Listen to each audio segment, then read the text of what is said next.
Man, this has a crazy, been a crazy past few days. I don't even know where to start. First of all, I just want to thank everybody who have donated, who have sent me cash apps, people who have sent like positive messages and stuff. I really appreciate y'all. But let's go ahead and talk about what's been going on. So it's been so many AI photos and AI video memes, yeah, pictures and videos and stuff of me. And people are making podcasts and stuff of me saying like I'm this big time rapper, that's this notorious scammer. And a lot of it is coming from Lakewood Church members. So Lakewood did not reach out to me on that Friday that a few days ago that they said they would. They never called me. Uh, Remember, I spoke to the lady at the top of the week last week on a Monday, and she said she would call me on Friday to follow up, and she was going to tell me, hey, whenever whoever gets back in town, they're going to look at my cases and review, and then they'll, if they're able to help me, they'll reach back out to me. And she was basically saying it's like they may not be able to assist me, so she just kept pushing me to go to other organizations. A lot of people kept telling me, why don't you go to these other organizations and stuff like that? And this is like, I did. I reached out to several organizations. A lot of them had applications full, or I just couldn't get through the phone or so. My wife had called a few. You know, I've never been in a position where I'm facing eviction or anything like that. So um, now I'm seeing that process, man. And it's people making these videos and stuff like attacking my character and saying like I'm this notorious scammer and everything and stuff, you know. And I'm just like, y'all don't even know me. Y'all don't even know me. Like it's crazy. So it's people, and I'm gonna pull up. Before I go into pulling up the screenshots of what people have said, I'm gonna pull up. There's a report that was done in 2017. 2017. I want to say that was the year Harvey happened, and I'm gonna make another video explaining about Harvey, but from what I experienced. But 2017, this was a annual report of Lakewood Church. Now, mind you, Lakewood doesn't have to drop annual reports every year because they don't pay taxes or so, so they don't have to report that. And all churches don't have to pay taxes. So in 2017, they made over 89 to 90 million dollars in revenue. 89 to 90 million dollars in revenue. They spent out of 80 to 90 million dollars in revenue, over 1.2 million in charity and community programs. Out of 80 to 90 million dollars, which were brought from tithes, offering, donations, and stuff for people, only 1.2 million of that went to charity and community programs. Here are simple ways you can give. Using your smartphone, scan the QR code located on the screen. Then, select the online giving option that is the most convenient for you. Go to lakewoodchurch.com/give. Text "Give Hope" to 77977. Mail a check to P.O. Box 27450, Houston, Texas 77227. Or call us toll-free at 888-5... Lakewood Church has over 350 to 500 employees, paid staff. Over 350 to 500 employees. I think it's around probably like 370. I think that's what it's around, but this report is saying that. And y'all can go ahead and Google this if you want to. You ain't got to take my word for it. Go ahead and Google it. They don't have to use a IRS form 990 and stuff, so you won't know how much money they made in 2025, 2024, 23, and so on, unless they drop that report. Now, a lot of people say, hey, you know, Pastor Joel, he doesn't take a paycheck and stuff from the church. And that's why he does so many, you know, book sales and stuff like that. But who sells the books for him? Oh, the church. They do have a Christian store inside the church. It's on like the second floor. They have a Christian store inside the church. So they make money and stuff from that. They don't just sell his books. They sell Joyce Meyer stuff, TD Jakes, all different type of pastors from all over the world. They sell their books. They sell like birthday cards and different things like that. They got like children's toys and books. They have all type of stuff in that Christian store. But again, they definitely are selling Pastor Joel Osteen books in that store.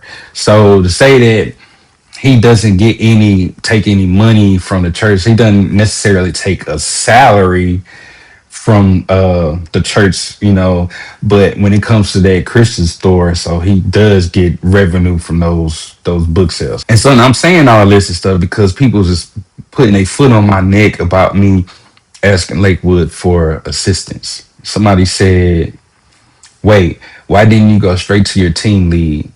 Have you spoken to Pastor Nick or Pastor Craig?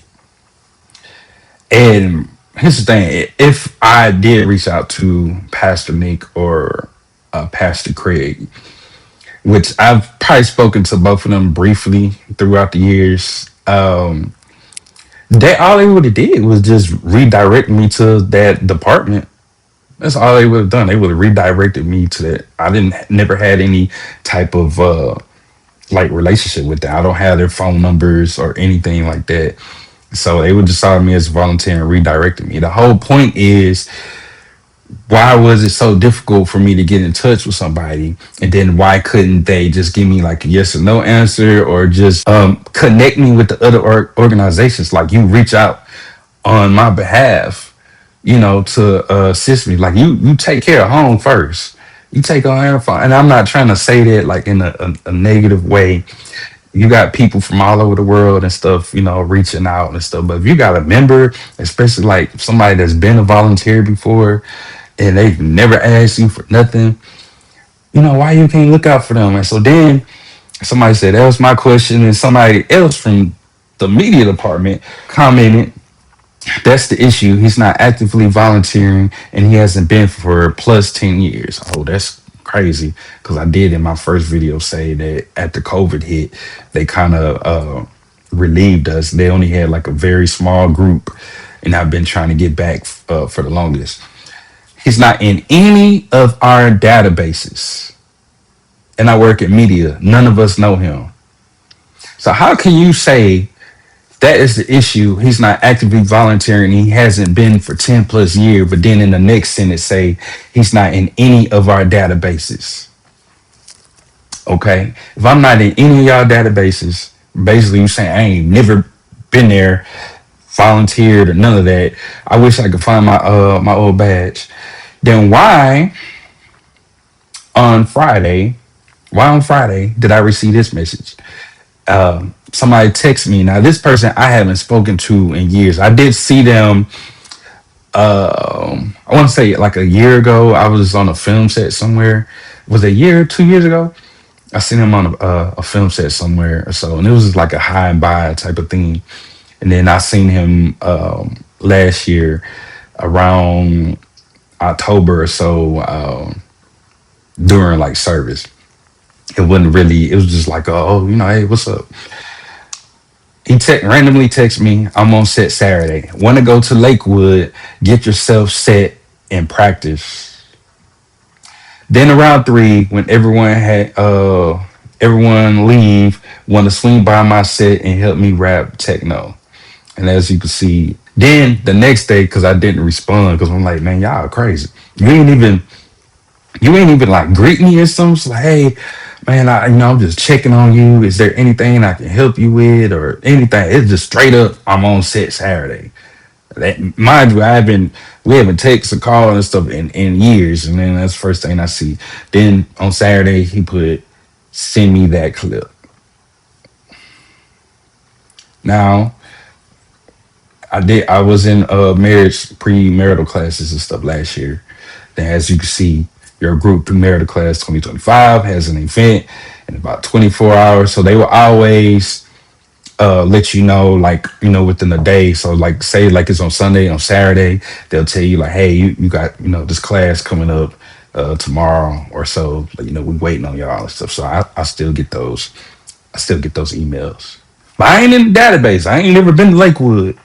I ain't in the database. Don't nobody know me. And they all in my comments and just, man, it's crazy. Now the craziest thing is I saw, I think I want to say it was on YouTube somewhere, and they were saying that, oh, he's trying to commit fraud or so. We reported his GoFundMe, and I didn't think nothing of it. I wish I would have took a screenshot, but sometimes when you see, I don't know if there's somebody making a live video or something like that, but sometimes the comments, they were like rolling so fast or so, and I didn't go back to take a screenshot. So with GoFundMe, my GoFundMe was frozen for like 4 days. And so I had to go in there, and it had to ask me, I had to send like documentation. And I was like confused why I had to send like documentation, because they already had sent me like $112. So why do I have to send like documentation? It was frozen. I had to send the stuff in, and then I couldn't even call anybody. So I was stressing out, like, where's like the contact number? So there on GoFundMe, it's like you go through this little chat, and then I had to go ahead and say everything and what I'm using funds for and stuff like that. So now it's back into processing. But I just feel like it's crazy that there's so many members of Lakewood that's just like bashing my name. And I'm not saying all of them. There's a lot of them that are like, saying good things and stuff, but so many of them are bashing me because I put that video out with the phone call, and I'm saying that the whole process needs to change, because there's so many people that's been reaching out and they need assistance and they're not getting any assistance. The church making over 89 to 90 million dollars. This was 2017, so it's no telling how much they're making now. But to only put 1.2 million dollars on community, that is crazy. Why is it that Lakewood has over 16,000 members attend the church on a weekly basis, and a lot of people are coming from um, they're coming from the 610 freeway, so they jump on 59. And so when you exit Buffalo Speedway and you hit that roundabout, you see homeless people and stuff standing right there. There's homeless people behind gas stations and stuff, sleep and stuff. 16 people going through there consistently every single week, but don't nobody stop by and try to speak to any of these homeless people to get them to see what they need. Hey, if they need food or if they need some clothes or anything. Everybody just keeps going around. What about in the other surrounding areas and stuff like that? There's people all around this area that's not getting served, and the church is in a community to serve within that community. We got 3,000 something churches in Houston.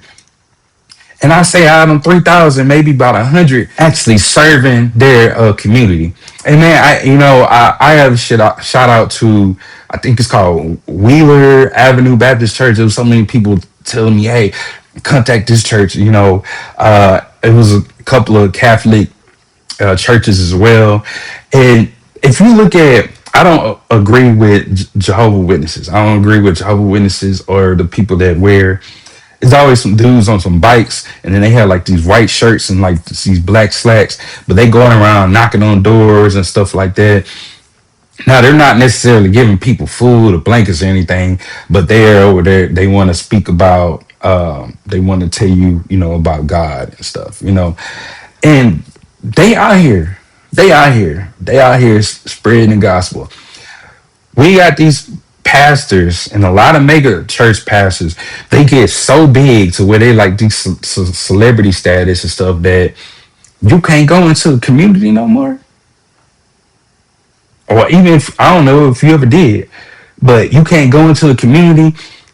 You can't go in the impoverished areas. You can't go in the hood. You can't go over here and actually let the people see you and pray over them or share a message, do all these things. You're not actively doing that.